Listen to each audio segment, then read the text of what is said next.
গত ১৫ বছর মেডিকেল যন্ত্রপাতি ক্রয়ে দুর্নীতি ও অপচয় হয়েছে বলে মন্তব্য করেছেন স্বাস্থ্য প্রতিমন্ত্রী ডক্টর এম এ মুহিত।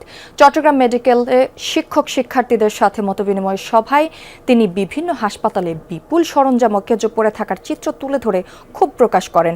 যথাযথ সমন্বয় ও পরিকল্পনা গ্রহণের পাশাপাশি জনবল বাড়িয়ে সংকট সমাধানের উদ্যোগের কথা জানান প্রতিমন্ত্রী। দুপুরে প্রথমে চট্টগ্রাম মেডিকেল কলেজ এবং পরে হাসপাতালের ডেঙ্গু ওয়ার্ড পরিদর্শন করেন স্বাস্থ্য প্রতিমন্ত্রী। সাথে ছিলেন সিটি মেয়র, সংসদ সদস্য এবং চিকিৎসকরা।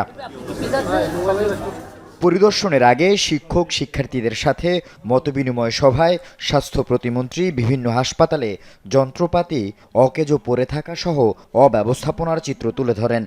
10 বছরের পুরনো যন্ত্র, শত কোটি টাকা দিয়ে কেনা, এটার প্যাকেটটাও কেউ খোলার প্রয়োজন বোধ করেনি। আরেক হাসপাতালে দেখছি যন্ত্র পড়ে আছে সুন্দর সাজানো, কানেক্টেড, কেউ চালাতে জানেন না। আরেক জায়গায় আমরা দেখছি যন্ত্র আছে, রিএজেন্ট নাই, এক্সরে মেশিন আছে, এক্সরে প্লেট নাই। স্বাস্থ্য খাতে সর্বোচ্চ বাজেট বরাদ্দের বিষয়টি উল্লেখ করে জনবল বৃদ্ধি এবং দেশের সব উপজেলা স্বাস্থ্য কমপ্লেক্সকে 101 শয্যায় উন্নীত করার কথা জানান প্রতিমন্ত্রী। স্বাস্থ্য খাতে দুর্নীতির বিরুদ্ধেও হুঁশিয়ারি উচ্চারণ করেন।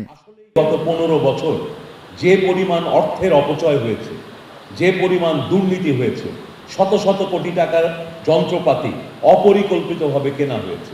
এই যে আমরা নানান যন্ত্রপাতি কিনি, আমরা কয়জন মেডিকেল টেকনোলজিস্টদের কথা বলি, প্রতি ডাক্তারের সঙ্গে রেশিওতে অন্তত 3 জন করে নার্স থাকার কথা, আমরা কিন্তু নার্সদের নিয়োগের কথা বলি না। মতবিনিময় সভায় স্বাস্থ্য সুরক্ষা আইন, আবাসন ও জনবল সংকট, একাডেমিক জটিলতা, অপারেশন থিয়েটার আধুনিকায়নের দাবিসহ ডেন্টাল ইউনিটে নানা সমস্যার কথা তুলে ধরেন চট্টগ্রাম মেডিকেল কলেজ হাসপাতালের শিক্ষক শিক্ষার্থীরা। আমাদের যে চিকিৎসক নিরাপত্তা আইন, এটা যথাযথ বাস্তবায়ন অতি সত্বর করা হোক। অধ্যাপকের কোনো পদ না থাকা সত্যি বাস্তবতার সঙ্গে সামঞ্জস্যপূর্ণ নয়। আমাদের একটা স্বপ্ন হচ্ছে আমাদের একটা নিজস্ব ডেন্টাল ইউনিট, ডেন্টাল কলেজ প্রতিষ্ঠিত হবে। প্রত্যেকটা স্টুডেন্টকে খাবারের জন্য যথেষ্ট পরিমাণে সমস্যায় পড়তে হয়। রোগীদের ভোগান্তি কমাতে আধুনিকায়ন ও সেবার মানোন্নয়নের তাগিদ দেন জনপ্রতিনিধিরাও।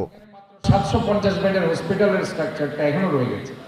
এখন আমাদের চিন্তা করতে হবে 5000 রুগী, 5000-এর সাথে আরো 5000 অ্যাটেন্ডেন্স, 10,000 এই যে রুগী এবং অ্যাটেন্ডেন্স নিয়ে ডাক্তারদের কষ্ট করতে হচ্ছে, কিন্তু ডাক্তারের সংখ্যা সেই সংখ্যায় রয়ে গেছে। হাসপাতাল বললে আমরা সাধারণ মানুষের কিন্তু আমরা ওই চিকিৎসা সেবাটা দেখি।